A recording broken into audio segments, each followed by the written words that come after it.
Hello दोस्तों, स्वागत है आपका हमारे YouTube channel DSR study point में। तो बच्चों, आज हम क्लास 12th की पॉलिटिकल साइंस का चैप्टर नंबर 3 जिसका नाम है बंधुत्व, जाति तथा वर्ग। ये चलिए आइए वीडियो करते हैं शुरू और देखते हैं। बच्चों देखो, सबसे पहले मैं आपको बता दूं, इस चैप्टर में हम लोग मुख्यतः अगर बात की जाए महाभारत के आधार पे भारतीय समाज के बारे में समझने की कोशिश करेंगे, है ना। इसके साथ साथ इस अध्याय में हम भारतीय समाज का विश्लेषण करेंगे। किसके आधार पर? महाभारत के आधार पर। और इसका जो समय काल होने वाला है बच्चों, वो 600 ईसा पूर्व से लेकर 600 ईस्वी के बीच इसका समय काल होने वाला है। और इन्हीं सब चीजों के बारे में डिस्कस करेंगे। तो चलो वीडियो करते हैं शुरू। तो पहले अगर मैं बात करूं महाभारत के बारे में, तो देखो, आप सभी को पता है महाभारत हमारे भारत की या हिंदू धर्म के बारे में आपको पता होगा तो सबसे पुरानी एक ग्रंथ है ना, या महाकाव्य है ना। और महाभारत में कौरवों और पांडवों के बारे में बताया गया है कि कौरवों और पांडवों के बीच किस तरीके से भूमि को लेकर युद्ध हुआ था। और यह गुरु जनपद की राजधानी हस्तिनापुर में हुआ था, है ना। इसके साथ साथ महाभारत के युद्ध में आप सभी को तो एक बात पता ही होगी कि महाभारत के युद्ध में पांडव जीत गए थे और कौरव जो थे वो हार गए थे, है ना। और विश्व का सबसे बड़ा महाकाव्य जो है वो महाभारत है। इसकी रचना अगर बात की जाए, हजारों वर्षों से अधिक समय लगा था इसकी रचना में, है ना। इसके रचना काल का जो समय है वो 500 ईसा पूर्व से लेकर 500 ईस्वी तक रहा है ना। अब बात करेंगे आखिर प्रतिवांशिक व्यवस्था का अर्थ क्या होता है। देखो बच्चों, होता क्या है कि प्रतिवांशिक व्यवस्था का मतलब पिता की मृत्यु के बाद जो पैतृक जायदाद होती थी या जो उनका उत्तराधिकारी होता था वो उसका पुत्र हो जाता था। इसी व्यवस्था को प्रतिवांशिक व्यवस्था कहा जाता है। या पिता की मृत्यु के बाद जो संपत्ति होती थी पुत्र, पौत्र और फिर परपौत्र के पास हस्तांतरित हो जाती थी, जिसे पितृवांशिक व्यवस्था कहा जाता था। इसके साथ साथ अधिकांश राजवंश इसी व्यवस्था को अपनाते थे या पालन करते थे। जो ज्यादातर जो राजा वाजा होते थे वो इसी व्यवस्था को पाला या पालन किया करते थे, है ना। इसके साथ साथ अगर किसी राजा का अपना पुत्र नहीं होता था तो किसी सगे संबंधी को क्या बना देते हैं, अपना जो उत्तराधिकारी है वो बना देता था।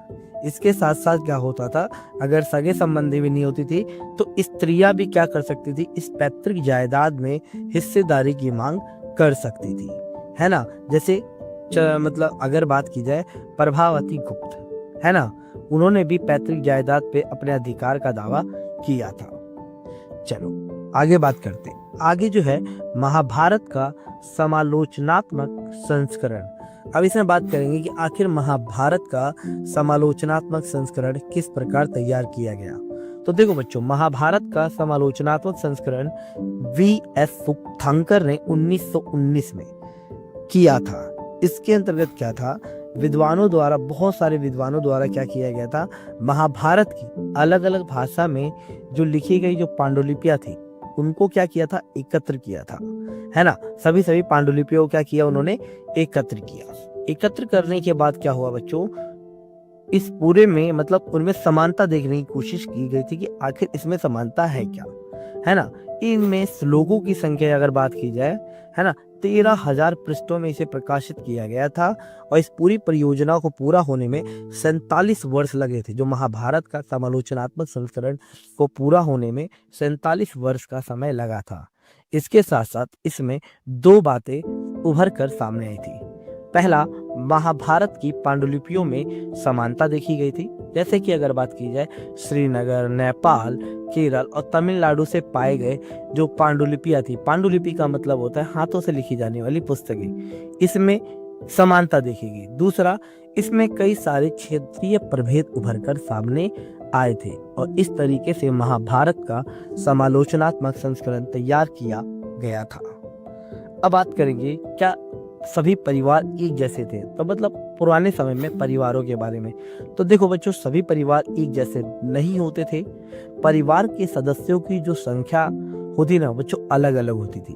इसके साथ साथ परिवारजनों की जो गिनती होती थी वो परिवारों जनों की गिनती उनके रिश्ते और उनके भिन्नता के आधार पर अर्थात क्रियाकलाप के भिन्नता के आधार पर होती थी, है ना। क्योंकि कई बार क्या होते थे, क्रियाकलाप भी क्या होते थे, अलग अलग हुआ करते थे। इसके साथ साथ परिवारजनों के लोग क्या करते थे, एक साथ भोजन करते थे और अन्य संसाधनों को मिल बांट कर इसका प्रयोग किया करते थे। इसके साथ साथ जैसे कि एक साथ बैठ के भोजन करना, अनुष्ठानिक कार्य और संसाधनों को आपस में मिल बांट कर प्रयोग किया करते थे। प्राचीन काल के जो परिवार होते थे, परिवार जो होता था बच्चों, वो बड़े समूह का हिस्सा होता था जिसे संबंधी कहते हैं। तकनीकी भाषा में बच्चों इसे जाति भी कहा जाता है, यानी संबंधी को हम जाति से भी डिनोट करते हैं। इसके साथ साथ कुछ ऐसे भी परिवार होते थे जिसमें चचेरे मौसेरे जो भाई के साथ जो है ना बच्चों, इनका खून का रिश्ता माना जाता था।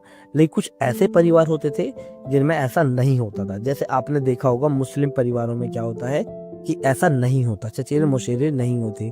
इनमें चचेरे मौसेरे में भी शादी कर दी जाती है ना। अब बात करेंगे विवाह के नियम।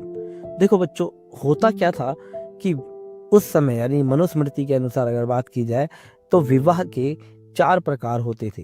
पहला बहिर्विवाह। अब बहिर्विवाह का मतलब क्या होता था, यानी गोत्र के बाहर की जाने वाले विवाह को हम क्या कहते थे, बहिर्विवाह। अभी मैं आपको गोत्र के बारे में समझाने वाला हूँ। तो बहिर्विवाह जो गोत्र के बाहर अगर विवाह किया जाता उसे बहिर्विवाह कहते थे। और दूसरा आता है अंतर्विवाह। अंतर्विवाह का मतलब क्या होता है बच्चों, जब गोत्र के अंदर विवाह संबंध स्थापित किए जाते थे, है ना, जब समान गोत्र के सदस्य आपस में विवाह कर लेते थे तो उसे अंतर्विवाह कहा जाता है ना।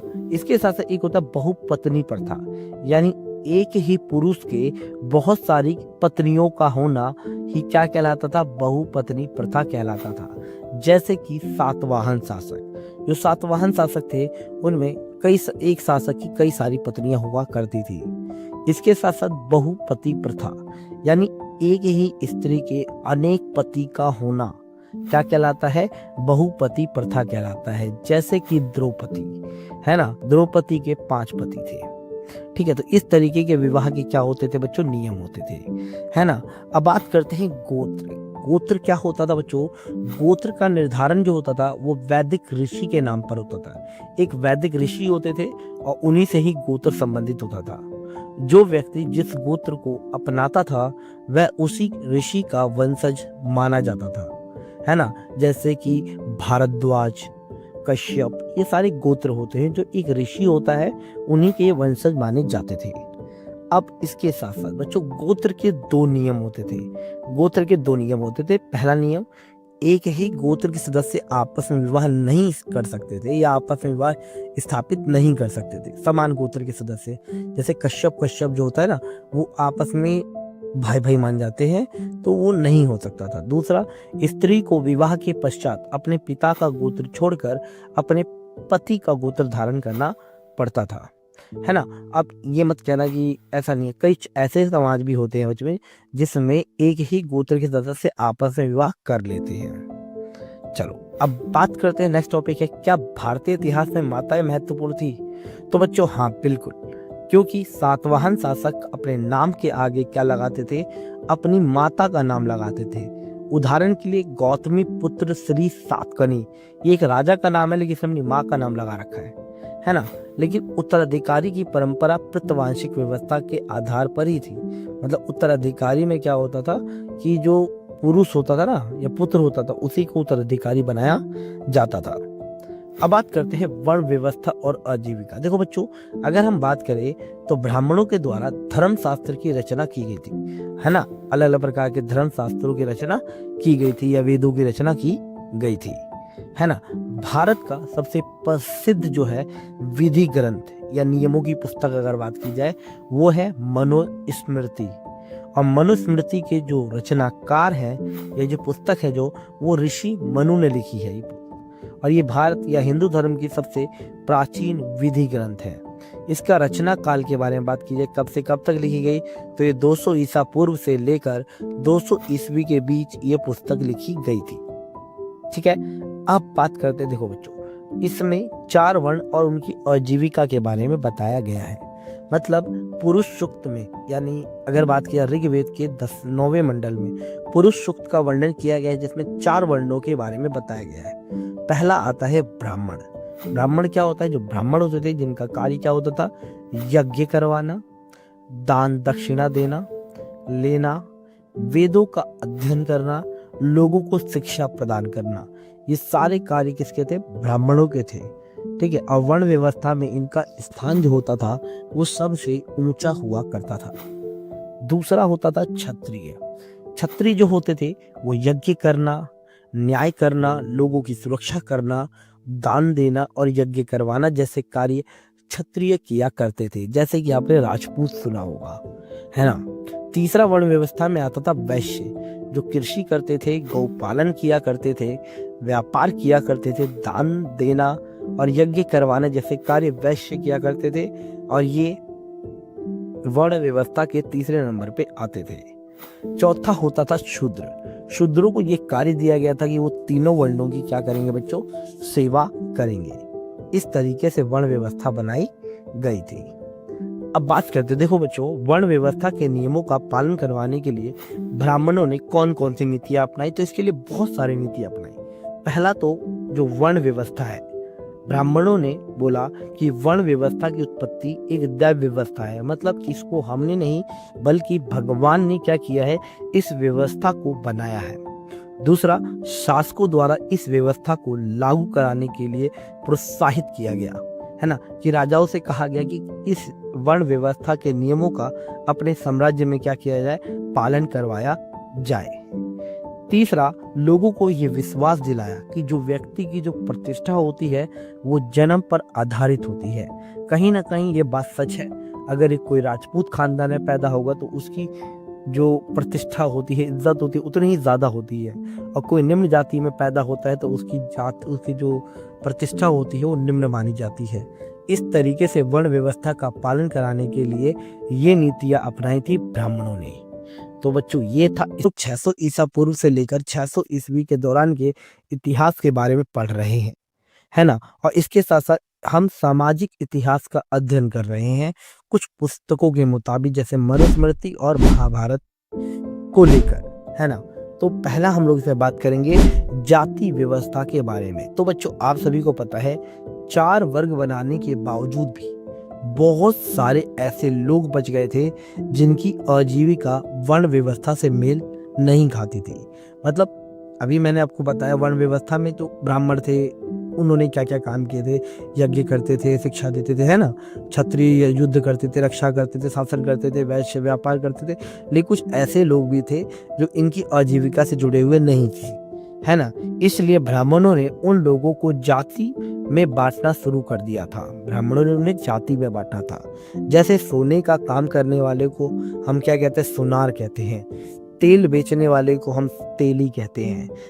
चमड़े का काम करने वाले को हम चमार कहते हैं, है ना। तो इस तरीके से जातियों की उत्पत्ति हुई थी, है ना। अब बात करेंगे अक्षत्रिय राजा। अब देखो बच्चों, अगर हम बात करें, शास्त्रों में साफ ये बताया गया है कि राजा केवल क्षत्रिय वंश से ही होगा, लेकिन भारत में बहुत सारे ऐसे राजवंशों का उदय हुआ था जो अन्य वर्गों से थे, है ना, अन्य वर्गों से थे, लेकिन फिर भी उन्होंने शासन किया था, क्षत्रिय ना होते हुए भी शासन किया था। जैसे कि अगर बात की जाए अक्षत्रिय राजा में मौर्य वंश, यानी ब्राह्मणीय शास्त्रों में इनको निम्न कुल का बताया गया, अर्थात अशोक को ब्राह्मणीय शास्त्रों के अनुसार क्या बताया गया है? मतलब निम्न कुल का बताया गया है, लेकिन बौद्ध ग्रंथों में इनको क्षत्रिय बताया गया है, फिर भी इन्होंने शासन किया।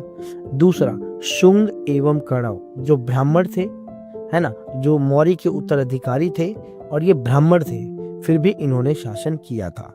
इससे हमें ये बात मालूम चलती है कि हर वो व्यक्ति राजा बन सकता था जिसके अंदर राजा बनने की योग्यता हो और लोगों के लिए वो संसाधन जुटा सकता था।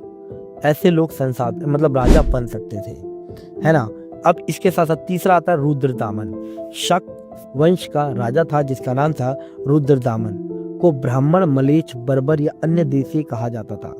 ठीक है, इन्होंने सुदर्शन सरोवर झील की मरम्मत करवाई थी, जीर्णोद्धार करवाया था, है ना, रुद्रदामन। तो ये मलेश थे, बर्बर थे, अन्य देशी थे, लेकिन फिर भी इन्होंने क्या किया था, शासन किया था, है ना। चौथा सातवाहन। तो सातवाहन यानी सातवाहन जो शासक थे वो अपने आप को अनूठा ब्राह्मण बताते थे और अपने आप को क्षत्रियों की अधिकारों का हनन करने वाला बताते थे या उनके घमंड को तोड़ने वाला बताते थे। ये जो सातवाहन शासक हुआ करते थे। तो इन उदाहरणों से हम स्पष्ट रूप से समझ सकते हैं कि जरूरी नहीं है कि राजा केवल क्षत्रिय वंश के हो सकते थे, कुछ अन्य वंश के भी राजा थे। ठीक है, चलो आगे बढ़ते हैं चंडालों के बारे में। चांडाल क्या होते थे बच्चों? चांडाल उन्हें कहा जाता था जो शवों का अंतिम संस्कार करते थे या मृत जानवरों को छूते थे, उन्हें चांडाल कहा जाता था। मनुस्मृति में चंडालों के कर्तव्यों का वर्णन निम्नलिखित तरीके से किया गया है ना। मनुस्मृति जो विधि ग्रंथ मैंने आपको प्रीवियस वीडियो में बताया था। जैसे कि अगर बात की जाए मनुस्मृति के अनुसार चंडालों के निम्नलिखित कर्तव्य थे। पहले उन्हें गांव से बाहर रहना पड़ता था, है ना बच्चों, उन्हें गांव से बाहर रहना पड़ता था, गांव में चल फिर नहीं सकते थे। दूसरा, वह फेंके हुए बर्तनों का इस्तेमाल करते थे। जो गांव वाले जो लोग होते थे वो बर्तनों को फेंक देते थे, उन बर्तनों का इस्तेमाल चांडाल लोग किया करते थे। तीसरा, चांडाल जो लोग होते थे वो मरे हुए लोगों के वस्त्र पहना करते थे, कपड़े पहनते थे और लोहे के आभूषण पहनते थे, जो चांडाल लोग होते थे। इसके साथ साथ उनके जो सगे संबंधियों से विहीन जो मृतक होते थे, है ना बच्चों, यानी जो शव होते थे, उनकी अंतिम संस्कार कौन करता था? चांडाल लोग करते थे। इसके साथ साथ चीन से एक बौद्ध भिक्षु आए थे जिनका नाम था फान शियान। उन्होंने ये बताया कि अस्पृश्यों को, अस्पृश्य मतलब छुआछूत जो नीची जाति के लोग थे, तो अस्पृश्यों को सड़क पर चलने की अनुमति नहीं थी। अक्सर वो जब सड़क पर चलते थे तो करताल बजाकर उन्हें अपने आने की सूचना देनी पड़ती थी ताकि अन्य लोग उन्हें देखने के दोष से बच जाए। इस तरीके का नियम होता था। इसके साथ साथ चीनी तीर्थयात्री एक और आए थे जिनका नाम था स्वेन त्यांग। उनका कहना था कि जो सफाई करने वालों जो लोग होते थे वो नगर से उन्हें बाहर रहना पड़ता था, नगर में उन्हें रहने की अनुमति नहीं थी। अब बात करते हैं मनुस्मृति के अनुसार स्त्री और पुरुष किस प्रकार संपत्ति अर्जित कर सकते थे। तो देखो बच्चों, मनुस्मृति के अनुसार पैतृक जायदाद का माता पिता के मृत्यु के बाद क्या होता था, सभी पुत्रों में समान रूप से बांट दिया जाता था और संपत्ति का जो विशेष भाग होता था वो सबसे ज्येष्ठ पुत्र, ज्येष्ठ मतलब क्या होता, सबसे बड़े पुत्र को संपत्ति का विशेष भाग दिया जाता था। स्त्रियां इन संपत्ति में या इस संसाधन में हिस्सेदारी की मांग बिल्कुल भी नहीं कर सकती थी क्योंकि ये पुरुषों के नियंत्रण में था, किंतु विवाह के समय मिले उपहार पर स्त्रियों का स्वामित्व होता था। विवाह के टाइम पे जो भी जितने भी उपहार मिलेगा उस पर स्त्रियों का स्वामित्व होता था, जिसे स्त्री धन भी कहा जाता था।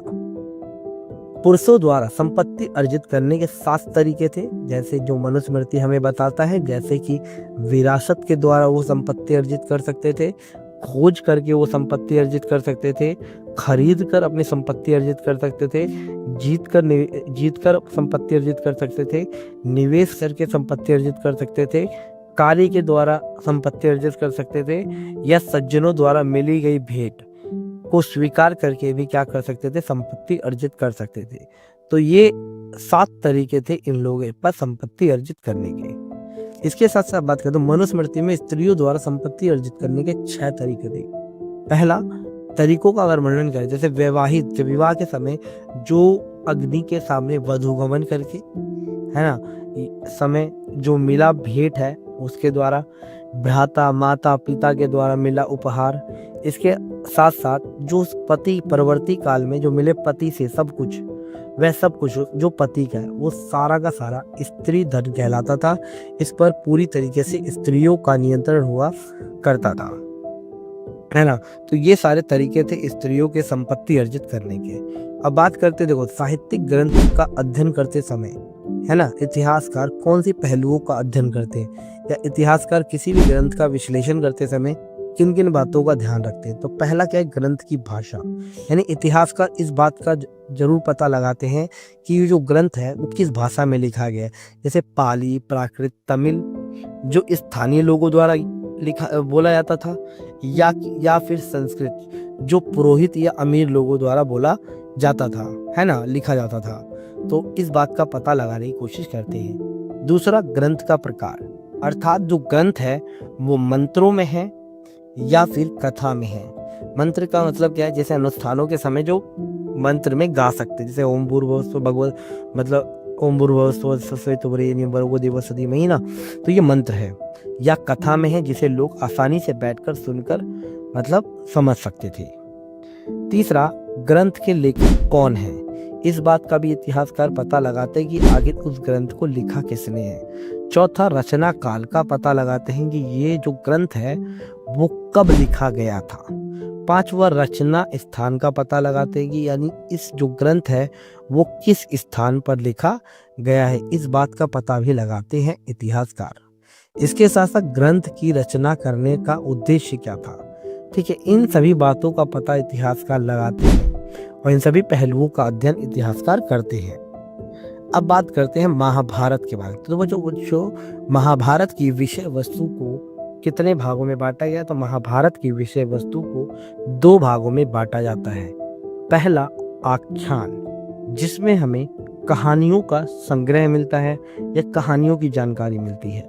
दूसरा, उपदेशात्मक में हमें सामाजिक आचार विचार की जानकारी हमें प्राप्त होती है ना। सामाजिक आचार विचार या मापदंड जो होते हैं उनकी जानकारी हमें उपदेशात्मक में होती है ना, जैसे बड़ों का सम्मान करना और भी चीजें। लेकिन ये विभाजन पूरी तरीके से सही नहीं है, क्योंकि आख्यान में भी हमें सामाजिक आचार विचार की जानकारी हमें मिलती है, तो इस तरीके से ये विभाजन पूरी तरीके से सही नहीं है। अब बात करेंगे कि महाभारत के रचयिता के बारे में, कि महाभारत के रचयिता कौन थे। तो देखो बच्चों, महाभारत की मूल कथा के रचयिता जो थे वो भाट सारथी थे, जिन्हें शुक्त कहा जाता था। ये मुख्यतः क्या करते थे, क्षत्रिय योद्धाओं के युद्ध क्षेत्र में जाते थे और उनके वीरतापूर्ण कारनामों को अपनी पुस्तकों में लिख दिया करते थे। लेकिन क्या हुआ बच्चों, 5वीं शताब्दी में इस कथा परंपरा यानी इस महाभारत पर ब्राह्मणों ने अपना वर्चस्व स्थापित कर लिया और इसे अपने तरीके से क्या करने लग गए, लिखने लग गए थे, है ना। इसके साथ साथ 200 से लेकर 400 ईस्वी के बीच मनुस्मृति से मिलते जुलते श्लोकों को महाभारत में जोड़ा गया। जैसे कि मैंने अभी आपको बताया, आरंभ में महाभारत में श्लोकों की संख्या 10,000 थी, जो बढ़कर अब 1 लाख हो चुकी है। और साहित्यिक परंपरा के अनुसार महाभारत के रचयिता ऋषि वेदव्यास हैं। ठीक है बच्चों, तो ये था महाभारत के रचयिता के बारे में। अब बात करेंगे, क्या महाभारत क्या एक गतिशील ग्रंथ है।